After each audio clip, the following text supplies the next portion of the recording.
Number one, we wanted to say thank you so much for being avid supporters of the Saarloos and Sons Wine Club family. And today we decided to do something different. You guys have all been to our tasting room, to the house, so we decided to come out and show you where your wines are born. Right now we're at Windmill Ranch and Vineyard on my father's property. Over my right shoulder you can see the terraces coming down the hillside, and over to my left you can see the Ballard block, and to your right you would see the Windmill block.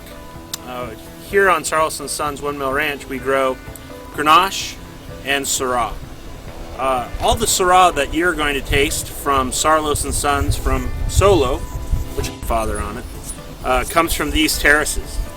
And you can see that these terraces are pretty steep, pretty difficult place to farm by hand, pretty much everything we do. It produces a very stressful Syrah, big, bold flavor, strong in character. And that's because when we drop a little bit of water on the hillside, all the water kind of runs down into the lowest part of our valley. Each one of those vines is very, very stressed, and they pump all of their life into each little grape that we crush and ferment and put into our Syrah. It has a picture of my grandfather on it. Back in 1944-43, he's laying down on his chest, enjoying life, prime of his life really, enjoying a picnic. And we decided that it was it was a good label to put on this one, not only to show the significance of something being alone, like a single varietal Syrah like we do, but also on the back of the picture we flipped it over, and in my grandmother's handwriting it said, "Gil before marriage," which is the next wine we're going to talk about.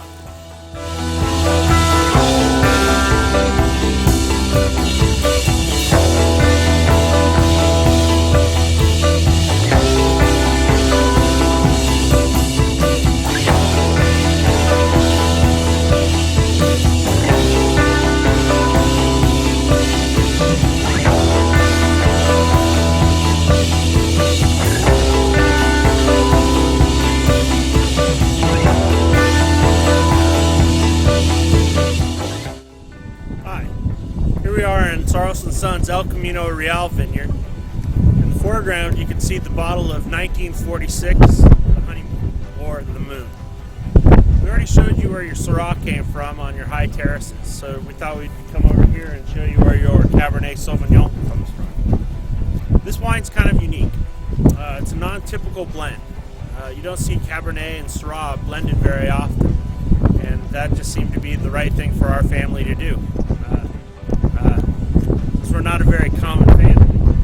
We thought it'd be really nice to have in 1945 two different vineyards, two different names, two different varietals, two different personalities in both the label, my grandparents' wedding photo, as well as all of the wine. So in this one we have 1946 the Honeymoon. No longer do we have two separate names, two separate vineyards. They're both Saarloos.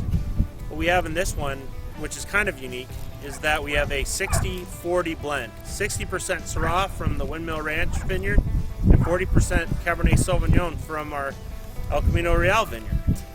What we did with this one, we made it 60-40 because a little kind of running joke in our family is the only way any good relationship works is when both parties give 60% and only take 40.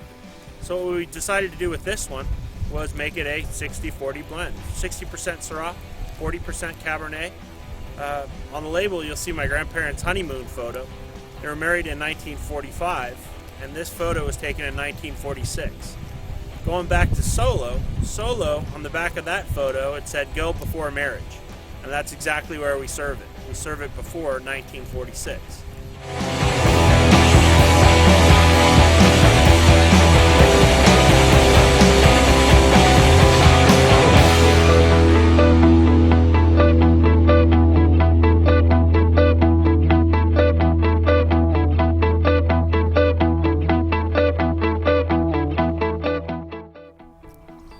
Last wine in the collection we have the Brothers. Brothers is a Bordeaux style blend. Now if you go to the Bordeaux region in France, you'll look and they will plant the varietals that specifically grow well in Bordeaux. Then they'll pick them all, put them together in a bottle, and release their house wine. Family wine, if you will. The unique aspect of the brothers is that this is a family. This is 4 different varietals, all into one bottle of wine that represents an entire property. So inside this wine we have Merlot, Cabernet Sauvignon, Cabernet Franc, and Petit Verdot. Each one of those wines on their own is kind of big, bold, unique, different, special. But because of all of them, and because of the region of France that they come from, when you blend them just right, you have something greater than the parts. That's why we chose to name this wine The Brother. On the label, you'll see my great uncle Harold, my grandfather, who's been in all 3 of our labels in this photo cut, Elmer, and John. You might remember John from the label Purple Heart. He was the one who died 14 days after the invasion of Normandy. We chose to put these boys on the label because number one, this is the last time that all of them were together in a photo. Secondly, we wanted to honor them by thinking of their unique personalities that differed so very widely. John was a warrior, Elmer was a farmer, my grandfather a businessman, and my great uncle Harold a public servant. Each one of them had specific characteristics and traits that were bred into them or raised differently, or who knows what makes people different. And each one of their personalities allowed them to succeed in their chosen field because they didn't have to have the farming instincts because Elmer was a farmer. They didn't have to have the public service aspect because Harold was that. Grandfather took care of the business side, and great uncle John was convicted in his beliefs and wanted to go off and fight a war. Each one of those guys were a success because they had a brotherhood of individuals that had other character traits that they didn't have to have. So in this wine, we have unique characteristics of the Merlot, the Cab Sauv, the Cab Franc, and Verdot that we as a family sat around, put together, made so that this wine would be special and unique. Hi, this is Keith Saarloos for the Saarloos & Sons Family Winery. I hope you enjoyed our photo collection and look forward to giving you more in the future.